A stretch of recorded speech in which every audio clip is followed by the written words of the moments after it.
여의도미션 구독자 여러분 안녕하십니까, 박정호입니다. 지난 시간에요. 그 유럽 국가들끼리 통합에 있어서 원래 이제 미국 모델을 따라하려고 했잖아요. 근데 이제 사이들이 점점 뭐 벌어지고 자꾸 통합도 안 되고 그러는 중요한 이유가 또 남아 있다고 하셨는데 그거 좀 얘기 좀 마저 해주세요.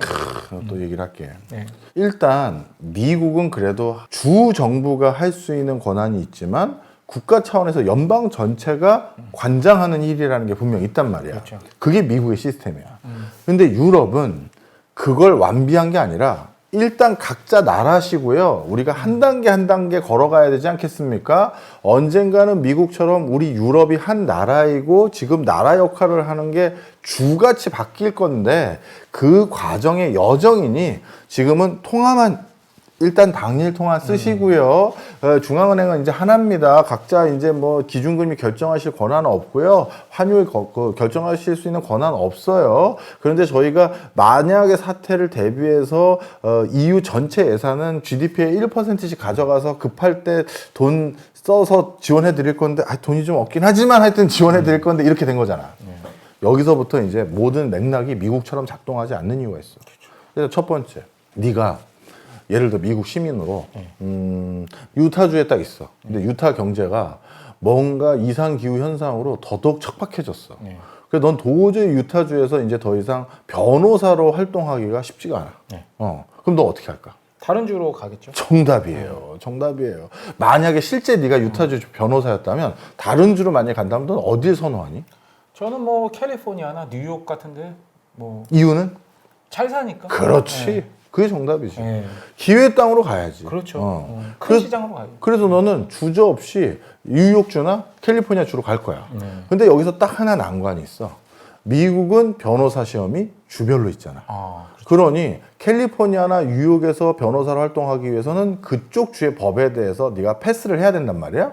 그 부분적인 과목 패스하고 활동하면 돼. 그런데 유럽이라고 쳐봐. 그렇게 안 되겠죠. 네가 그리스의 변호사였어. 예. 우리 그리스 경제 완전히 풍지박살나서 내 여기서는 이제 사건을 수수할 수가 없네. 나는 안 되겠다. 독일을 가야겠다. 네덜란드를 가야겠다. 룩셈부르크를 가야겠다. 거기서 변호사 일을 해야겠다. 될까? 안 되죠. 안 되는 이유는 첫 번째, 자격? 자격 안 되지. 예. 유럽은 전문 자격증 제도가 이렇게 미국처럼 통일되지 않았어. 그다음 두 번째, 더 큰 이유. 변호사는 뭘로 먹어? 그렇죠. 언어. 언어가 안 되는 거야. 그리스 언어 쓰던 사람이 그렇죠. 독일 가서 하면 그렇죠. 누가 변호를 맡기니? 맞아요. 언어. 아주 중요한 거구나. 자, 그래서 미국에서는 어떤 주가 너무 열악해지면 그 주에서 살던 사람들 중에서 일부는 여기 도저히 안 되겠다. 야, 다른 데 가자. 그래서 주의 재정 부담을 줄여줘. 그리고 연방정부에선 거기 너무 어려워지셨네. 두둑하게 재정 지원이 들어와. 그러면 더 줄어든 한정된 사람들에게 그 두둑한 예산으로 다시 지원을 해주니 뭔가 도모할 수 있는, 후위를 도모할 수 있는 여지가 생겨. 그렇죠. 그런데 그리스 같은 경우 거기 어려워지셨네.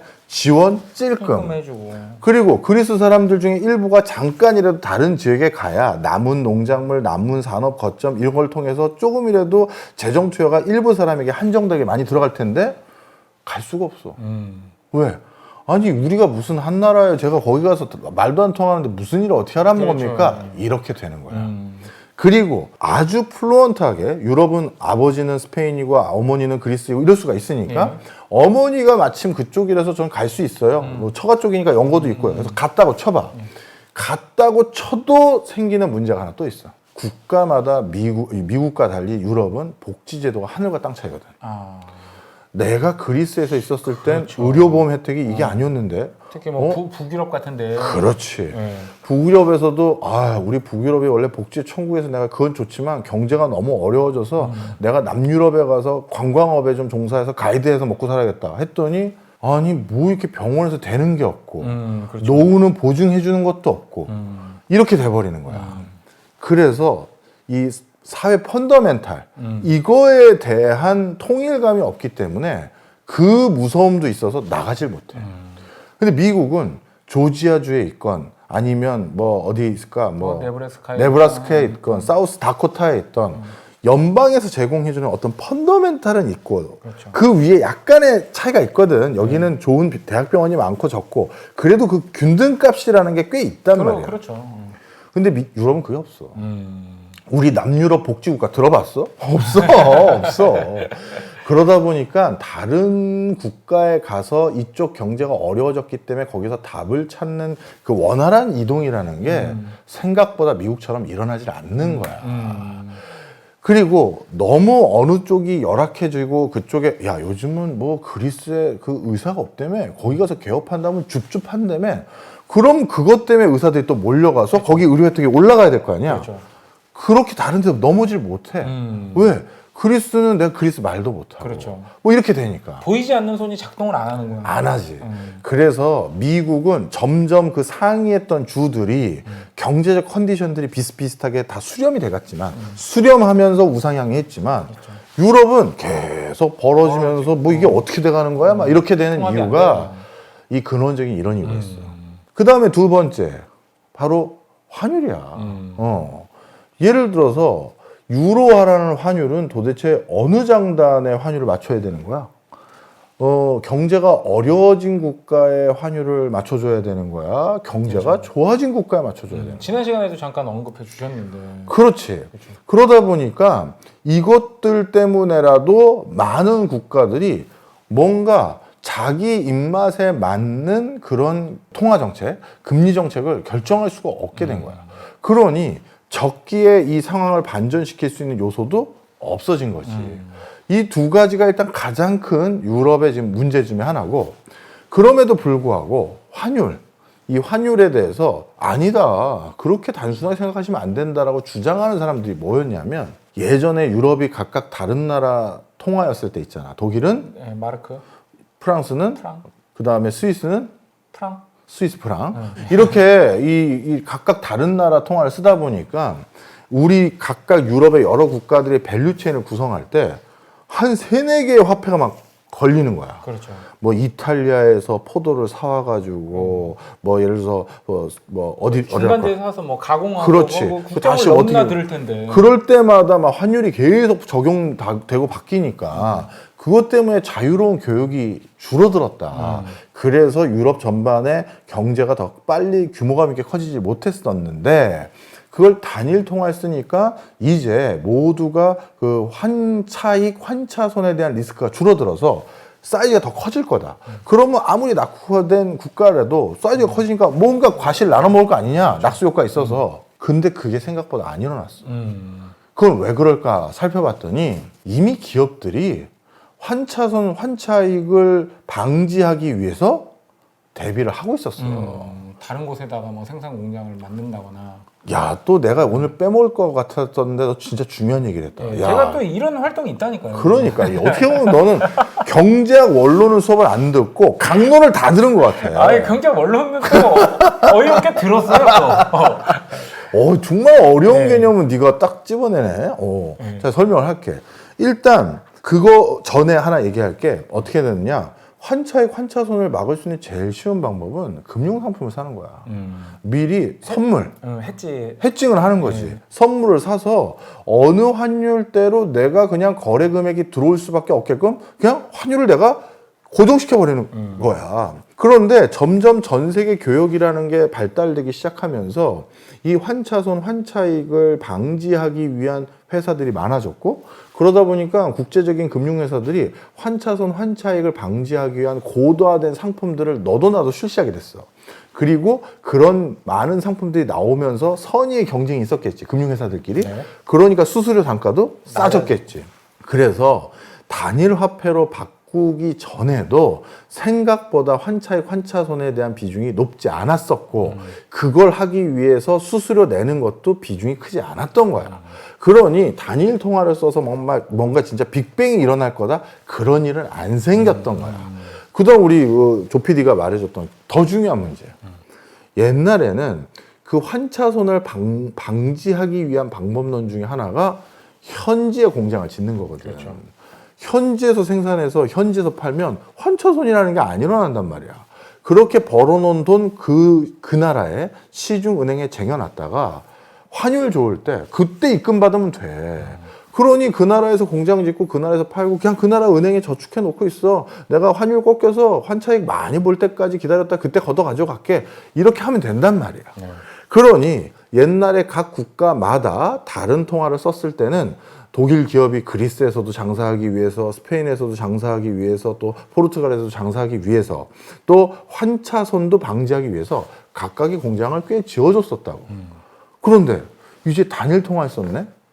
환차손은 생각할 필요가 없네? 그렇죠. 그러면 가장 비즈니스하기 원활하고 우수 R&D 인력을 확보하기 제일 좋은 뭐 독일이나 프랑스나 선도적인 국가들에게만 공장을 더 짓는 거야. 기회가 그쪽으로만 가는구나, 점점. 그렇지. 왜냐하면 거기는 이미 우수한 R&D 인력과 그렇죠. 그리고 쾌적한 사회제도도 있고 이민자들도 몰려들고 노동력도 풍부하고. 맞아. 그것도 중요한 요소라니까. 우수 인력만 많은 게 아니라 그리스 사람뿐만 아니라 중동에 있는 사람들까지 와서 시리아 사람도 오고. 오히려 그리스에 공장 지은 것보다 더 싸게 이걸 할 수도 있다고. 외국인 불법 체류자들 고용하면 이 사람들은 최저임금 이런 거 부탁도 안 하고 제발 고용만 해달라는 거잖아. 그런 사람들 외국 이민자들이 뭐하러 유럽의 후진국을 가겠어. 선진국가야 기회를 얻는 거지. 그러다 보니까 그런 맥락 속에서 야 그냥 그리스에 공장 질 게 아니라 여기 우리 독일에서 계속 비즈니스하면 저임금 근로자도 여기서 구할 수 있고 또 우수한 인력들도 여기서 살고 싶지 그리스 가기 싫어했는데 잘 됐네 이렇게 된 거야. 사회 인프라도 또 뭐 더 앞서 있으니까. 바로 그것 때문에 미국처럼 안 된 거야. 미국은 연방정부 차원에서 안 좋은 지역에 뭘 보내는 거에 대해서 거기 보내도 미국인들은 어떤 생각한다? 다 어차피 미국 건데. 그렇죠. 우리 뭐 외국 나간 거 아니잖아. 야 거기 너무 어려워서 맨날 우리 세금 지원해서 거기 지금 지원하는데 그러지 말고 공장 거기 가면 그래도 미국 땅이야. 이렇게 생각해. 그렇죠. 근데 독일인들이 우리 기업 중에 일부가 그리스에 공장 짓는다. 아 우리 유럽 건데 뭐 그렇게 생각 안 하지. 안 하죠. 그러다 보니까 정치적 의사결정과 경제적 의사결정까지 맞물리면서 이게 분산이 안 되는 거야. 분산이 안 되면 우리 계속 요즘 같은 모션 하지. 미국은 자꾸 수렴해서 우상향 가는데 유럽은 분산이 안 되니까 벌어지는 거지. 그래서 미국은 샌프란시스코의 실리콘밸리, 보스턴의 메디칼, 그 다음에 뉴욕의 뭐 맨하탄. 그런데 이제 우주항공이나 미래산업 중에 일부는 좀 다른 데서 해야 되지 않겠어? 텍사스 주나, 조지아 주나, 네바다나, 유타나 이런 데를 막 보내는 거야. 그리고 시애틀 그렇게 낙후된 지자체도 다시 IT의 대가로 만들어 놓고. 그래봤자 미국인들은 그래 거기 좀 낙후됐지 뭐 이렇게 되는 거라고. 미국의 영광을 위해서는. 그렇지. 그러니까 이 의사결정의 원활함과 동의가 수월하냐 못하냐도 이 큰 차이가 커. 자, 그러면 이런 상황에서 계속 공장은 유입이 안 되고, 그리고 뭐 환율도 내가 마음대로 못 정하고, 그럼 나머지 어려운 국가들이 마지막 원하는 건 그러면 우리 유럽의 다른 국가가 십시일반 돈 모아서 나 좀 지원을 해줘. 공장도 안 주고 뭐 환율도 니들 마음대로 정하고 그러면 나는 어떡하라는 거냐. 그렇죠. 그럼 재정 지원은 예전에 GDP 전부 모아서 1%씩 각출해서 모은 그 펀딩 그걸 자꾸 늘려가고 있는 거냐? 늘려가지 못해. 왜 그러냐면 일단 첫 번째로 펀딩 풀이 너무 작았던 것도 있고 그렇죠. 그다음 두 번째로 EU 집행위원회에서 이게 아주 특이하게 각 국가의 통화정책, 금융정책을 다 가져간 거잖아. 권한을 일부러 중앙은행이라는 유럽 중앙은행이 가져갔잖아. 그러면 두 손 두 발이 다 묶여버리면 안 되잖아. 하나는 내가 할 수 있게 놔달라. 그게 재정정책은 국가들이 알아서 하라고 한 거야. 그 나라의 뭐 복지제도 다 시스템 다르고 국가 지도자의 정치 철학도 다 다르고 그러니 돈은 또 알아서 다른 방식으로 쓰셔야 되니 재정정책들은 알아서 하세요. 대신 통화정책, 금리정책은 제가 가져갑니다. 한 거야. 알았어요. 했지. 근데 재정정책을 함에 있어서 미국처럼 연방정부의 지원을 받아서 해야 될 재정정책도 있을 거 아니야. 그렇죠. 그럼 EU 집행위원회에서 또는 EU 중앙은행에서 얼마 좀 주십시오. 저희 재정지출 이제 해야 돼요. 해서 여기는 이렇게 재정지출하기로 결정을 했어. 대규모 지원해서 낙수효과 이렇게 해서 경기 부양하겠다고. 그러면 자체 예산뿐만 아니라 EU에서 그 EU 전체 그 채권 발행해서 조달된 자금을 그걸 해야 될 거 아니야. 그게 훨씬 더 우량 채권일 테니까. 네, 그렇죠. 그런데 EU 집행위원회에서 말이 달라진 거야. 동의를 안 해줘. 아니 거기 왜 이렇게 재정 지출을 많이 하시려는 거예요? 지금 경기 안 좋아졌다니까 우리 국가 이러다 뭐 모라토리엄 되겠어요. 그렇게 방만하게 쓰시면 안 돼요. 갑자기 이런 소리를 하는 거야. 그런 목적으로 저희 EU 채권을 발행할 수는 없습니다. 이런 소리를 하는 거야. 황당한 일이 생기는 거야. 나라마다 뭐 인프라 상황도 다 다를 거고 여러 가지 재정 지출을 해야 될 이유가 저마다 다른 이유들이 많이 있을 텐데 그것까지도 이렇게 규제를 한다는 거죠. 근데 이게 규제라고 말을 해야 될지 아니면 권한이 없다라고 말을 해야 될지 모르겠는데 우리 미국의 연준하고 저기 유럽의 ECB, 유럽중앙은행하고 이 두 개를 비교해 보면 법의 목적성이 달라. 연준은 물가 플러스 완전 고용 이런 식으로 표현돼 있어. 그게 무슨 얘기야? 물가만 잡으면 안 되고 경제의 지속적이고 안정감 있는 성장도 같이 연준이 챙겨야 돼. 이 두 개를 하는 게 연준의 미션이야. 그런데 유럽중앙은행은 법에 명시되어 있는 게 물가만 잡으세요. 이게 명시되어 있어.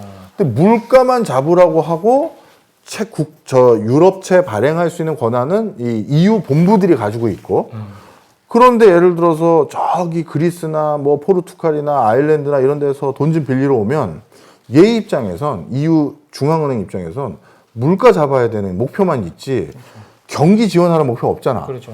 근데 그럼 어떤 생각만 하냐면 이렇게 채권 많이 발행해서 돈 많이 쓰면 경기 좀 살겠는데 그럼 좀 지원해드리자가 아니라 이렇게 돈 많이 쓰면 물가 올라요. 이 소리만 하는 거야. 물가만 보이는 거야. 물가만 보는 거야. 그러니 여기서는 무조건 보수적인 의사결정만 할 수밖에 없는 게 유럽 중앙은행. 연준은 한때는 그냥 과감하고 선도적인 공격적인 금리 정책도 가능한. 왜? 고용도 챙기라고 했으니까. 그렇죠. 바로 이 맥락도 굉장히 크게 작용하는 거야. 자, 그러면 여기까지 얘기한 걸 종합을 해보자고. 너가 생각하기에 지금 대충 상황을 들었을 거 아니야. 앞으로 유럽이 좋아질까? 쉽지 않을 것 같은데요. 쉽지 않아. 아주 복잡하게 얽혀 있는 실타래 같아요. 이게 진짜 복잡해. 그리고 지금 이렇게 그 과정을 계속 만들다 보면 처음에는 단일 통화 써서 그리고 뭐 규제 다 없애서 자유롭게 교육해서 허들을 더 낮추면 선순환이 돼서 더 커진다 이렇게 생각한 거잖아. 효율성을 본 거잖아. 근데 그 효율성을 봤는데 효율성이 발현이 잘 안 되잖아. 오히려 낙후된 지역만 더 생겼고. 그렇죠. 그러면 그 낙후된 지역을 지원하는 거는 효율성이 아니라 형평성 관점이 있어야 되는데 이 형평성 관점에서 돈을 집행하는 건 경제 리더십이 아니라 정치 리더십이거든. 근데 EU 집행위원회를 비롯해서 EU 뭐 예를 들어서 아까 중앙은행 이런 쪽 그리고 EU 의회가 있긴 있지만 이들의 공통점은 대부분 포커싱이 경제만 맞춰져 있어. 즉 효율성에. 그러니까 형평성의 차원에 의거해서 낙후된 지역을 과감하게 지원할 수 있는 연결고리는 없는 거야. 그럼 여기서 우리 중요한 교훈을 하나 얻을 수 있어. 뭐냐면 한국과 북한의 통일이야. 우리 가끔 역대 대통령들이 그런 소리 했지. 우리가 정치적으로 하나의 정치 리더십으로 통일되는 건 서로 부담되잖아. 네, 그렇죠. 그래서 두 개의 체제로 계속 걸어가다가 어느 시점에 통일을 하자. 이렇게 됐지. 그렇죠. 그러니까 뜨거운 감자를 뒤로 밀어놓은 거 아니야. 일국가 이체제. 뭐 그렇지. 그게 될 것 같아. 유럽을 보니까 안 되는 거야. 경제만 합친다고요? 그랬더니만 남조선 또는 남조선이 선도적으로 육성하는 남조선 사람들이 투자해서 먼저 땅 다 사놓고 땅 뭐 투자 다 해놓은 그쪽 지역만 개발이 되고 우리는 더 낙후해졌는데 그리고 모든 사람들의 심리는 똑같잖아. 누구 채용하면 월급 가능하면 덜 주는 지역으로 가고 싶단 말이야. 그렇죠. 그래서 이제 월급 와가지고 월급도 많이 안 올려주고 그러면 그걸 해결해 줄 방법은 바로 정치적 리더십으로 그쪽 지역에 너무 우리 기업들이 그 최저임금 이하로 주는 것 같아. 그쪽 지역은 특별히 최저임금 이번 해는 20% 올립니다. 이렇게 해서 정치적인 리더십이 최저임금도 올리고 기업들 일부 글로 가면 세제 면세해주고 해서 거기 기업들 가게 해주고 하는 거잖아. 네. 유럽은 그 정치 리더십이 EU 본부에는 없잖아. 그럼 우리나라도 마찬가지지. 경제만 합치면 아니 나라가 다르고 경제만 합치면 거기에 지원해 주는 걸 우리나라에 지원한다고 하겠어? 그렇죠. 우리나라에서 세금이 압도적으로 많이 거칠 텐데. 그럼. 남한에서. 그렇다면 간단한 거야. 정치권에서 그 일국 양제라고 얘기한 그거는 조금 내가 아주 노골적으로 표현하면 정치적 수사에 불과해. 유럽에 지금 이 상황을 공부한 사람들이라면 차라리 빨리 그냥 독일처럼 엄청난 혼란이 있더라도 단칼에 정치, 경제, 리더십이 합쳐졌으면 이걸 슬기롭게 풀면서 동독 지역을 끌어올려서 지금의 독일처럼 만드는데 약간 일조가 됐겠지. 그렇죠. 근데 독일이 통일하면서 우리 20년에 걸쳐서 서서히 통일합시다 하면 아마 다시 분할됐을 거야. 난 그렇게 봐. 네, 그랬을 수도 있을 것 같아요. 다음 시간에 그럼 유럽이 어떻게 돼가고 있고 우리에겐 또 어떤 시사점이 있는지 더 얘기 좀 나눠보자고. 네.